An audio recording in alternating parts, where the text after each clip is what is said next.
excited. The seats you are in now, those will be your seats for your entire trip. You keep those hands, arms, feet, and legs inside. There is an animal spotting guide right above you.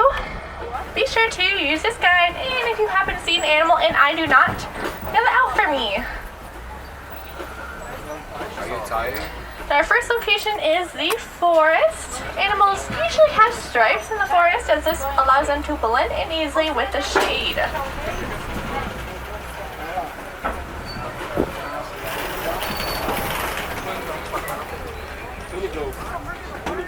On our right, we can view the okapi. Now it does look like they are wearing their zebra party pants, so we can assume that they are related to the zebra, but they are actually related to the giraffe. We know this due to their prehensile tongue length and their skull structure.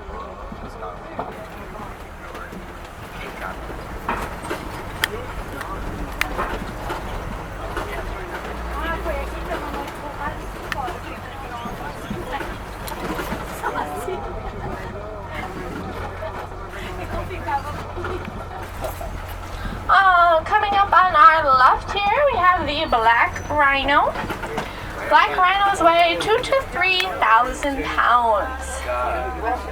Male black rhinos do like their solitude. Black rhinos give birth about every 2 to 3 years, as they are an endangered species. Coming up on our right here, that lighter brown, that is the greater kudu. The male greater kudu have horns that can grow up to be 6 feet tall. As for that reddish brown on top of the hill on the right, that is the bongo. Bongos are nicknamed the ghosts of the forest as they are quite shy. Both the male and the female bongos have horns, and sometimes those horns can twist.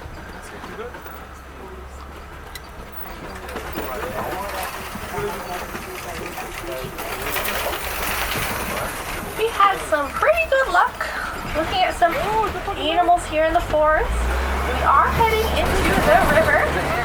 Here we usually find animals that like to be in and around the water.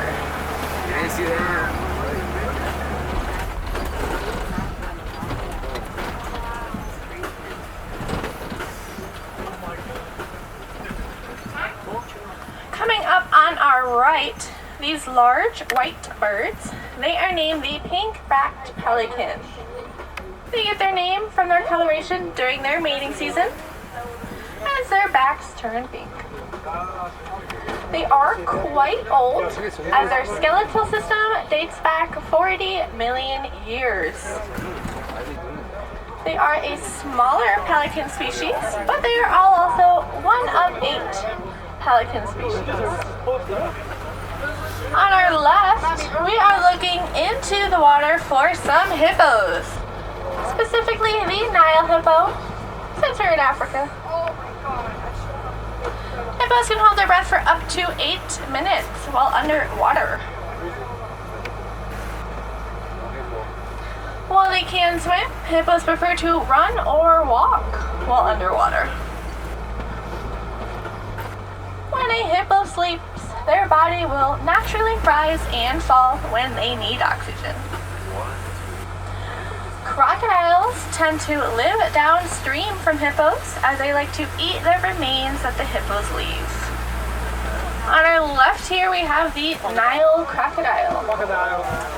Each crocodile are about 16 feet in length on average, being one of the largest crocodiles in Africa. They can weigh between 500 to 1,000 pounds. Crocodiles can live both in water and on land, and they behave differently in each environment.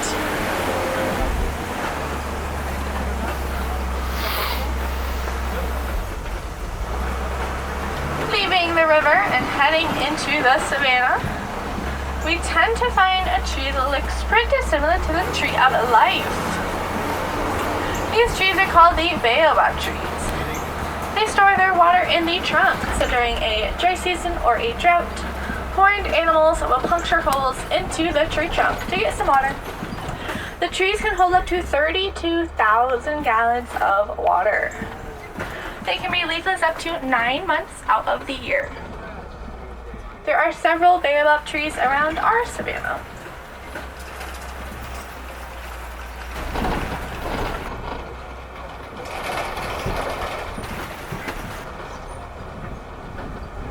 The savanna stretches out for miles and miles, hosting millions of migrating animals every year.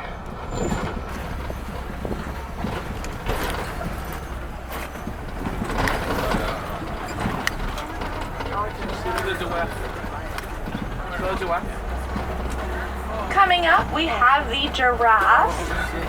There are 9 subspecies of giraffes. The giraffes we have here in the reserve are the Maasai. We know this because of their spots, as it looks like it was colored outside of the lines.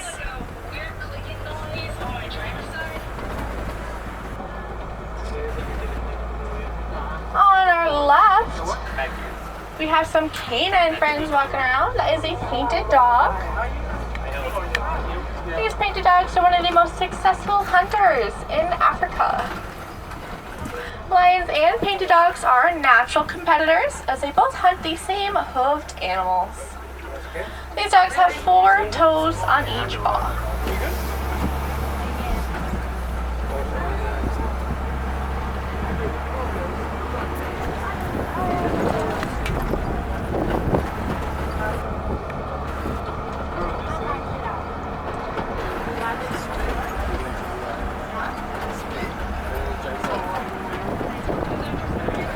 Each animal here in the savanna has their own job. We have the lawnmowers, such as the zebra and the Ankole cattle, the tree trimmers, like the giraffes, and the bulldozers, such as the elephants. On the left, on top of the hill, we have the eland.